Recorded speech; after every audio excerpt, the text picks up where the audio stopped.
Labyrinths, mazes, and the subconscious all have things in common.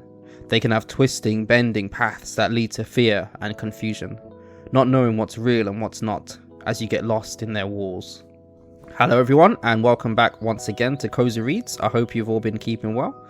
Welcome to part 3 of the series, A Nexus of Outliers. In today's story, we will follow the group and Locke as they meet one of the trials of the Nexus, wandering through a shifting place of horrors and fears. Will the group be able to make it, and will their guide be able to light their way? We shall see this in this episode, and so, without further ado, let's dive right in. As the group gathered their things, they followed Locke back to the cellar. They all said thank you to Berta and her hospitality before heading through the cellar and into the underground caverns. Everyone was filled with renewed hope and light. Locke found it pleasant to see the group so full of life. They were talking amongst themselves, laughing and joking, and even the kids were having fun, chatting with each other and running around the group. As they ventured further through the cavern, they arrived at a dark area, one that seemed like a maze, but without being able to see, they couldn't quite make out if it was one. Okay everyone, sorry to have cut in on your good times, but we'll be travelling through an area known as a shifting maze. It's a failsafe to keep the gateway to the Nexus hidden. From here on, keep close and keep hold of each other and your children. If anyone gets separated, do not go back for them, or wait with them. If you alert me and point me in the direction of where you last saw them, I will find them. If that happens, I need you all to stay where I leave you.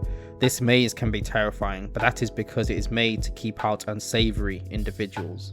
So whatever you see in there, do not engage, and do not disobey what I say. If I tell you to stay in one place, no matter what you see, you stay in that place.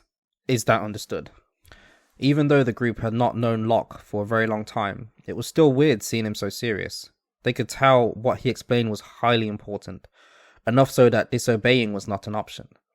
They had no other choice but to accept. None of them wanted to go back to the fear they were all living in. If this was the price to pay for freedom, they would pay wholeheartedly. They all nodded in agreement. Locke then took out 3 flashlights from a bag he had been carrying. He gave 2 to the group and kept 1 for himself. Alright, then with all in agreement, let's get moving, Locke said to the group. As the group made their way through the maze, they realised what Locke had explained. The maze had a way of creating a paranoia effect on all those who entered.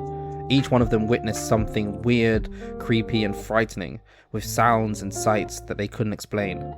From barely legible faces staring at them from corners of the maze to ineligible voices whispering to them from an undefined location. The older people in the group did their best to stay focused and keep up with Locke. It was the children who suffered the most.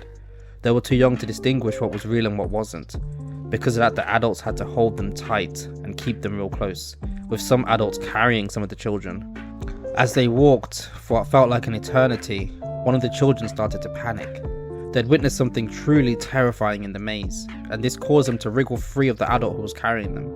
The child screamed at something ahead of them, before dodging the adults and making a break for the area they'd just walked from.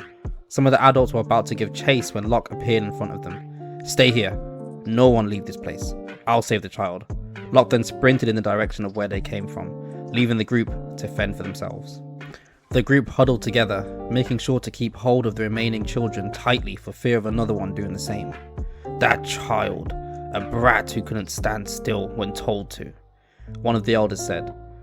"Do not blame the child. They did not know better. They were afraid, and they did not know how to process that fear. They are only a child. We have all seen terrifying things in this maze." A younger member of the group chimed in.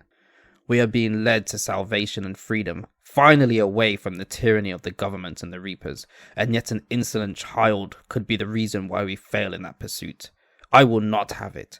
Say what you want about this maze, but it will lead us to freedom if only we follow what we are supposed to follow," the elder responded sharply. At that moment, the group heard a low growl from behind a pillar. It was on their side of the maze, which was unusual, as up to this point, all the noises that they heard had been coming from the other side of the walls. The group huddled together, even tighter, none of them saying a word, most of them holding their breath. The growl grew louder and louder. It sounded like it was advancing, but it was too dark to see, and the ones holding the lamps were too afraid to check. The group moved back a bit. They knew not to run. They were told to wait here, but their guide was taking a while to come back. Were they brought here to feed whatever beast lay in this place? Was this all a trap? Was salvation and freedom actually real? As the beast grew ever closer, some of the group felt they could smell it. Fear was now gripping them, tightly, tighter than they could even hold each other. A member of the group put their foot out the circle to run, until suddenly they heard a call from their guide. Whatever you are hearing, it is not real. The group turned around quickly and saw their guide carrying a child. In that moment, the growling grew louder, one more time before dissipating, as if melding into the maze. Let's get you all out of here. We are halfway through. So long as we stick together, the rest of the maze should not be too bad, Locke explained. And with that, the group followed Locke out of the maze and into the place that would bring them closer to their goals of freedom. And that brings chapter 3 of this series to an end.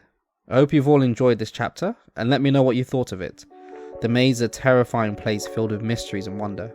It stimulates the senses with sounds, smells and visions that no one can distinguish to be real or not. Those who are versed in the maze, like Locke, can convince themselves that none of it is real, but no one can say for certain how true this is. The maze was there before everything, and it will persist past everything. Will its corridors, twists and turns ever be fully explored? And will its mystery ever be fully discovered? Only time will tell. With everything that they went to, the group finally managed to make it out the maze, and they will now move on to their next trial, as they get closer to receiving salvation from the Nexus. So join us next time to see where this story progresses. But until then, I hope you have all sufficiently warmed up and that this story has brought you some level of comfort.